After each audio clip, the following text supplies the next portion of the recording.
para platicar acerca de la otra cara de esta crisis que ha desatado no nada más la explosión, sino que tenía ya su origen en semanas, en meses previos allá en Líbano. Quiero conversar con un buen amigo y un poblano de origen libanés, enamorado, trabajador por Puebla, un hombre comprometido por Puebla, un hombre además muy vinculado a las comunicaciones, a la informática de toda la vida, don Julián Abet. Le aprecio mucho la conversación, don Julián, qué gusto me da saludarlo esta mañana. Buenos días, ¿cómo estás? Es un honor estar contigo y saludar a tu auditorio. Muchas gracias, don Julián. El fin de semana, por la mañana del sábado, empezamos a chatear, don Julián, y me decía, la crisis en Líbano no nada más tiene una manifestación en la explosión del martes pasado. Hoy Líbano venía ya de un problema político y económico muy serio. Y le dije, vamos a conversar para que nos ilustre. Él estuvo en Líbano el año pasado y el Líbano de un año a la fecha cambió diametralmente, señor. Efectivamente, yo estuve en mayo con mis hijos en Beirut, en mayo del año pasado, y era un país en paz. Tenía una crisis económica fuerte que venía arrastrando por la terrible inmigración de población siria y palestina que forma una tercera parte de lo que ahora es la población del Líbano. Esto tenía como consecuencia pérdida de empleo para los libaneses porque los migrantes ofrecían mano de obra más barata. La libra libanesa estaba a 1.500 libras por $1. A partir de noviembre estalla una crisis de pagos internacionales. Líbano cae en default, es decir, no cumple el pago internacional de su deuda. Es una de las deudas más grandes en proporción del PIB del mundo, lamentablemente. En estas condiciones, la libra libanesa empezó a devaluarse hasta 9,000 libras por $1, generando antes de la explosión y antes del COVID una terrible crisis que llevó al cierre de todos los bancos que no permiten sacar los depósitos de los libaneses que tienen ahí. Para recibir dólares solamente les permiten $50 al mes, sacándolos con una tarjeta de crédito. Es decir, $50 al mes es todo lo que tienen, y el que tenía su dinero, sus ahorros, su sueldo en los bancos, no lo puede retirar. A esto le sumamos la llegada de la cuarentena del COVID. Antes, quiero recordar un poco, antes de esto había manifestaciones muy fuertes en contra del sistema de gobierno. Quiero aclarar que el sistema de gobierno libanés es un gobierno confesional, en donde el presidente tiene que ser cristiano, el primer ministro musulmán chiita y el presidente del Congreso musulmán suní. En Líbano no hay matrimonios civiles. Eso ha sido una causa de un retraso terrible, porque se ha vuelto sectaria la sociedad. Es decir, se casan solamente las personas con la autorización de la religión a la que pertenecen. Los libaneses cristianos han optado por casarse en Chipre. Pero este es un retraso brutal. Ojalá tuvieran un Benito Juárez que hubiera reformado a ese país separando a la iglesia del Estado. Con todas estas condiciones que ya eran un polvorín, viene el COVID que obliga en la cuarentena a recluirse y al cierre de comercios. La población libanesa empieza a manifestarse con una manifestación del pan para comer. La gente no tiene para comer, la gente pierde sus empleos. Bueno, estamos también aquí en una situación similar y muy grave para la población. En esta grave situación viene la explosión del martes. Una irresponsabilidad absoluta de dejar nitrato de sodio, más de 2.750 toneladas, en un almacén durante 7 años, confiscadas a un barco ruso con bandera de Liberia, y que lo abandonaron el barco y el cargamento. Hay otro problema más grave. Los directores de la aduana durante 7 veces por escrito solicitaron al Poder Judicial que retirara esa amenaza tan grave que tenían, que la rematara, que la entregara al ejército o que la sacara de ahí. Y los jueces no hicieron caso. Aquí hablamos de negligencia y aquí hablamos de la posibilidad que esto haya sido un lamentable y terrible accidente, o hay especulaciones de que fue un ataque el que provocó esto o que alguien hizo explotar. No hay todavía pruebas de que eso haya ocurrido.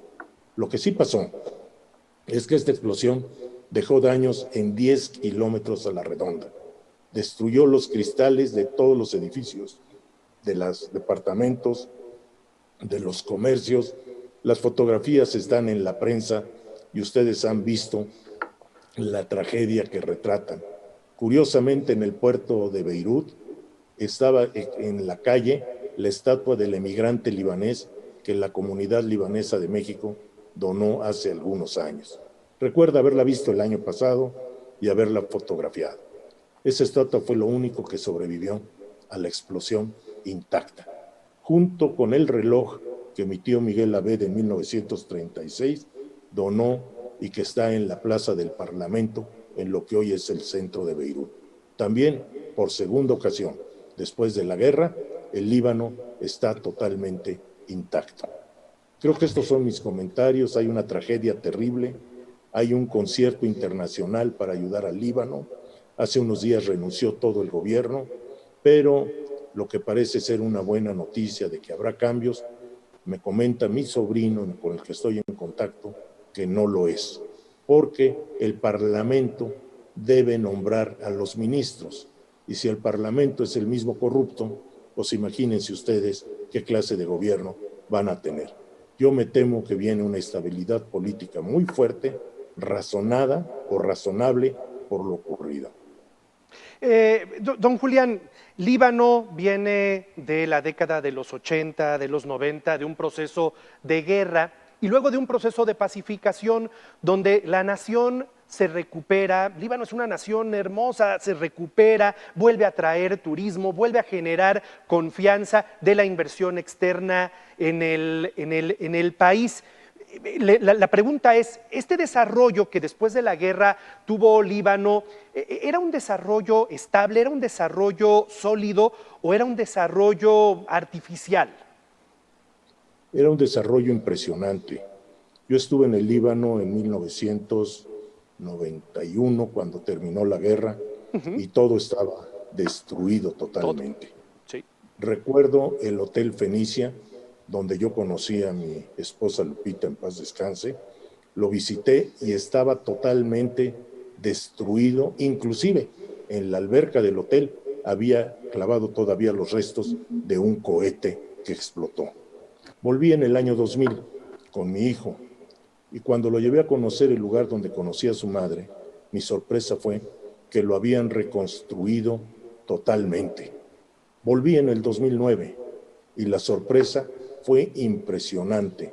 Todo el centro de Beirut que estaba destruido lo sumó un visionario, Shafik Hariri, musulmán, primer ministro, con ligas muy fuertes con Arabia Saudita, multimillonario, que propuso la creación de un fideicomiso al que todos los propietarios donaran valga la redundancia, sus propiedades para ponerlo en la bolsa de valores.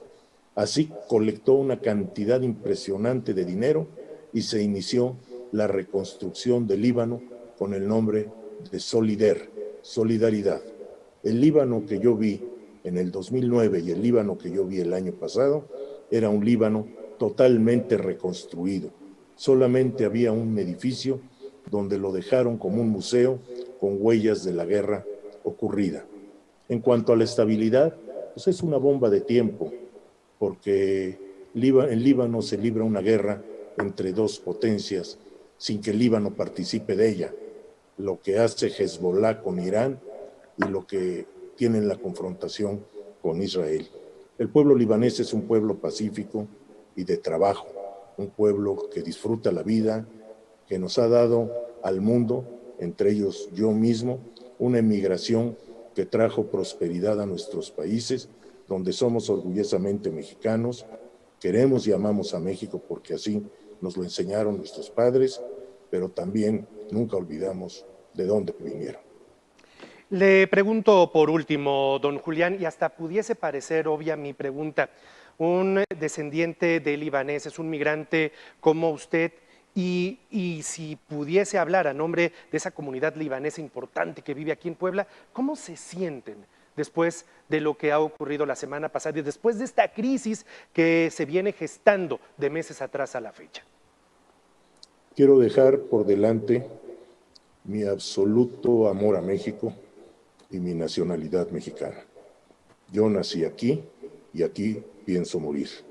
Pero también el sentimiento de aquel país que vio nacer a mi padre y a mis abuelos es muy profundo. Yo creo que en los corazones de todos los hijos de libaneses y de los libaneses emigrados del mundo hay dolor, hay malestar, hay rabia y desde luego el deseo de participar y colaborar para ver en qué podemos ayudarlos para que nuevamente reconstruyan al país. Pero yo creo que la esperanza más grande es que los libaneses mismos cambien el sistema político confesional. Te quiero comentar otra cosa importante que acabo de leer esta mañana en el diario El País. Un 20 o 30% de la población de jóvenes reprueba totalmente el sistema confesional de su país y están produciendo una ola migratoria como la que se dio cuando salieron nuestros padres. Es decir, lo más valioso del país, que es la juventud, se está yendo porque no está de acuerdo con ese polvorín que tiene una sociedad confesional. Don Julián Abet, le aprecio mucho la conversación este día, nos ilustra mucho. Yo en lo personal le tengo mucho afecto y ojalá podamos seguir conversando sobre el tema en la medida en que vayan evolucionando las cosas. A la distancia le mando un abrazo. Igualmente, y eres muy correspondido. Un abrazo.